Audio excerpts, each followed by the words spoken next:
welcome to the Leicester, Leicestershire and Rutland's first ever podcast. Today we're going to be covering the December LMC newsletter.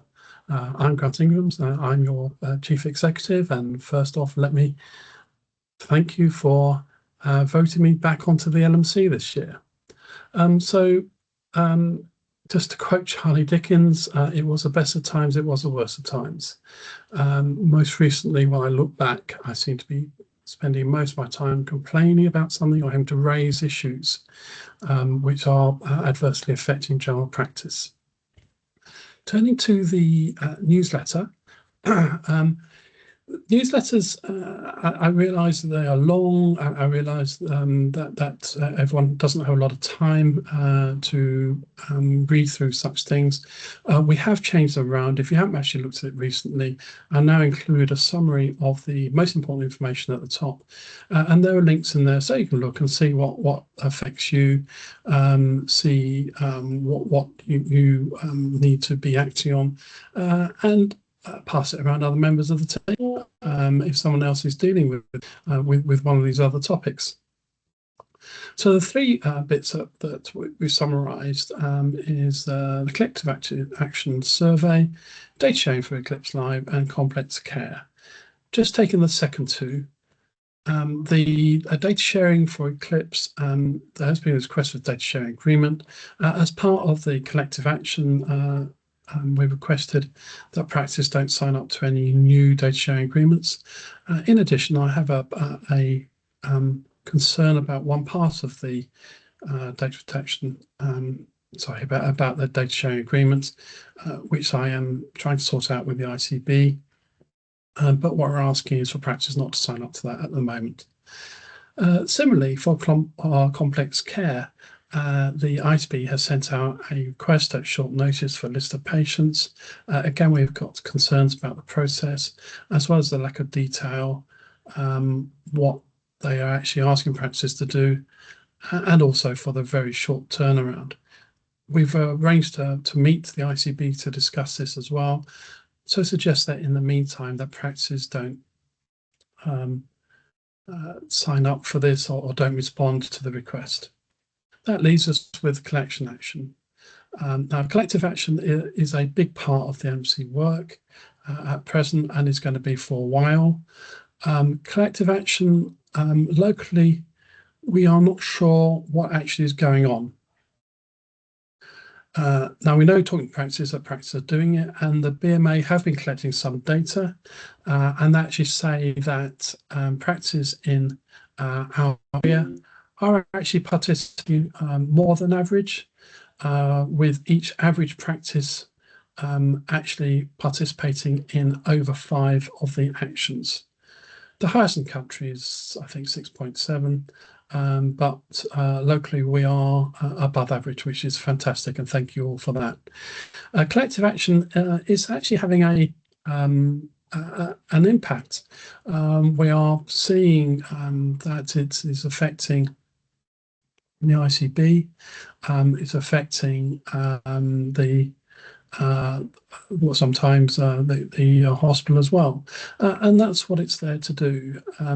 It is there to disrupt the system to a certain extent, because without which, how on earth are we going to get the changes that general practice needs to be able to continue to function? Collective action you can think of as being sort of safe, smart, and sustainable. So safe, so obviously the big one is asking that practice follow safe working guidance of a maximum 25 patients contacts per day. In addition, obviously safety is brought about by trying to minimise your other inappropriate work, trying not to do work for other people, and trying only to do work which is properly remunerated, so you can afford the time and the staff needed to actually provide it. Smart. And again, by working smart, we're saying to practices, don't do work that is unfunded or underfunded. If you don't do it, one of the things happens is that the commissioning gaps are exposed, and we hope we'll compel the ICB to either commission appropriately from ourselves, or to tell us where we can send the work to. Sustainable. So the collective action will, we hope, make practices more sustainable in the long term, partly by stopping unnecessary work and allowing practices to focus on practice and, most importantly, on their patient care. So stop complying with bits of the system which are not set up for general practice, which don't sort to general practice and just requires us to take on other people's risks, other people's work, or to do work which just, at the end of the day, just isn't needed. So as I said, collective action is having an impact. And it's really important that all practices, if you can, participate. To participate, you don't need to be having to fully implement a section. So if we take sort of the 25 contacts, to be take part in collective action, we're not asking you to move to 25 contacts overnight, but we're asking you to start that journey, to be reducing your number of contacts, to be controlling your workload, so that you and your colleagues don't get burnt out and that you have time to treat patients properly. If we all do this, then this really strengthens our representative hands nationally, so that they can have a more clear discussion and negotiation with the government. As you know, there was a new contract to start from April 2025, and the and we need it to be supportive of core general practice for us to be able to survive. We know it's the collective action is having an impact, not least because NHSE produced an analysis which was leaked to the Health Service Journal. One of the things in that article, which I found interesting, was that it estimates that collective action will cost £570 million. So basically, what NHS England are saying is that they are aware that general practices in England are providing £500 million worth of care each year for free. Okay, and that just isn't doable long term. I mean, that is one of the reasons why we're in such a crisis. So because of this, what we're doing is that we're asking practices just to fill in a very short survey. The link to the survey is in the newsletter, and the survey won't take more than a few minutes to complete, but we would like a reply from every practice. This will allow us to know what is being done, what areas are everyone's doing already, so we don't need to worry about what areas people are still thinking about, in which case, as an LMC, we can look at what extra support, what extra information can we provide, and if there's areas that no one is doing, and then we can look at that and say, well, is this something that no one's going to do locally, therefore let's just forget about it, or is it something that perhaps we haven't got the message right, or BMA's not got the message right, and we can try and look at that. Just as a sort of follow-up on that, which isn't in the newsletter, what we've agreed to do is that we are going to, in the new year, hold another face-to-face meeting for practices to come along to talk about collective action, where you are, to hear about practices that have implemented change, and to talk about what else can the LNC do. So do look out for that and do sign up to it. I'll just run through the rest of the items in the December newsletter. We've raised again minor surgery. I think this is shocking that the ITB is deliberately and knowingly contracting with you to provide a service for less than what it actually costs to provide. So our calculations that is that the current funding would require 50% increase purely to cover your costs. Now, when we've been negotiating with the ICB, unlike actually any other walk of life, we haven't even been talking about a profit margin. We've been talking about, please just give practices the amount of money it actually costs them to deliver these services. Okay, and I don't think that's unfair at all. So one other factor that I've looked at this time is what the additional money, as in what it is that you are actually subsidising the NHS for. So each year, general practice in NLR are subsidising NHS by about £200,000. That means that each partner, on average, purely for minor surgery service, is paying the NHS about £570 for the pure privilege of there being a minor surgery service in general practice. That is not appropriate. And just to compare us, the national tariff for planned outpatient joint injection is £582. So for the service that they're currently paying £43 and are saying there's no way can they pay £65, if we start to send those patients into hospital, just for the procedure will cost the system £582. I just cannot understand the rationale why they are refusing to consider this increase. Other areas that we've talked about in the newsletter is accelerated access to GP records. This, I think, is an absolute disaster. This was part of the enforced contract on general practice. It's really poorly thought. It's really, I think, unsafe. And I've heard reports from elsewhere in England where problems have been caused due to implementing this process.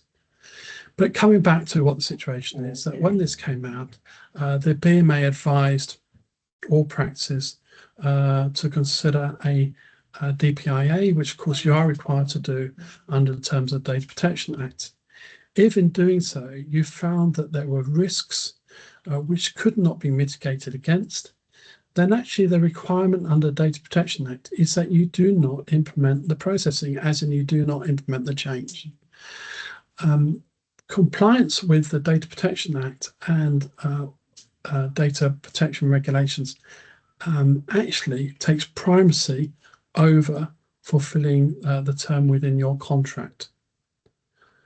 This is actually set within the contract itself in section 94, which says that you must comply with other appropriate legislation. I'm particularly upset about this change because when I was nationally chairing IT, I did insist on protections to be put into the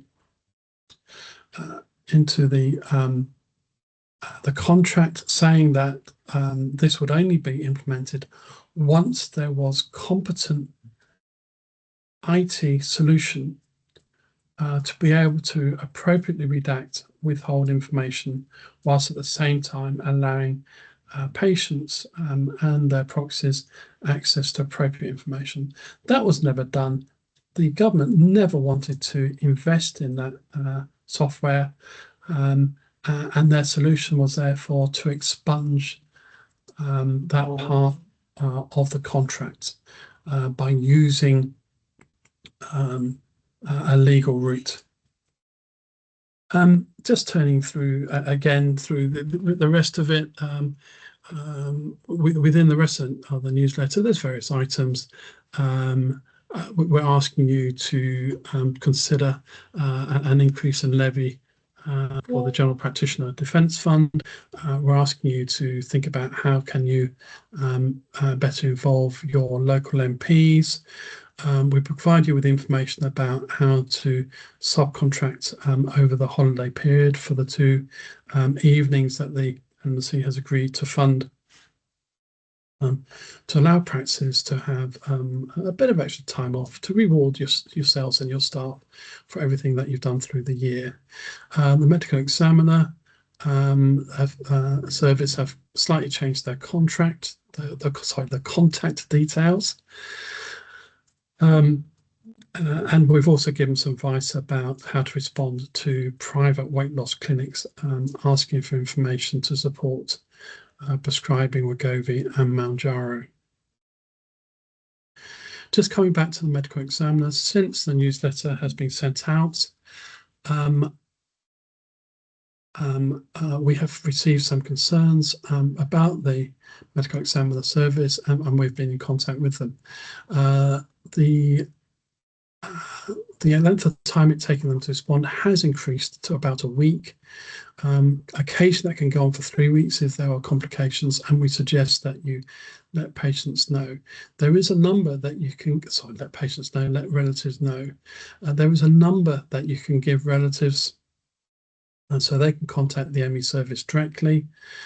And also, I have sent out a separate email with the direct email address of Peter Furness, the lead medical examiner, so that you can contact him if you have any specific concerns. Also, please let the LMC know if you have any specific concerns. In my final thoughts this month, I have talked about the razors, of which I've been using Occam's razor for a long time, which basically says, if you've got several different suggestions, it is normally the most simple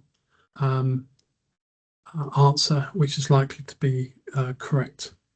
But in my newsletter, I also go on to think about Hahnemann's razor, Hitchen's razor, and Grice's razor, and then how these apply to our position as general practice. And in summary, my view is that the situation we are in due to Occam's razor is because the NHS England just hate us. There's no other more simple explanation for that. I'm using Hahnemann's razor. The conclusion must be that West Streeting probably doesn't hate general practice, just is ignorant of the situation and has different beliefs because he's believing what NHS England is telling him rather than thinking independently. Grice's razor is that is likely that, I'm afraid that the situation is just to get worse until such time as that he and his team actually realise that unless they actually change the direction of travel and get rid of the disastrous NHS England board that have created the crisis in the first place, we're unlikely to get any further. And just to say that this is my last newsletter of the year, so I'd like to wish you all a fantastic break over the Christmas period and a fantastic new year. And I just hope that Santa brings all of us an NHS England board and Department of Health that understands, values, and most importantly, starts to invest in general practice. See you all next year.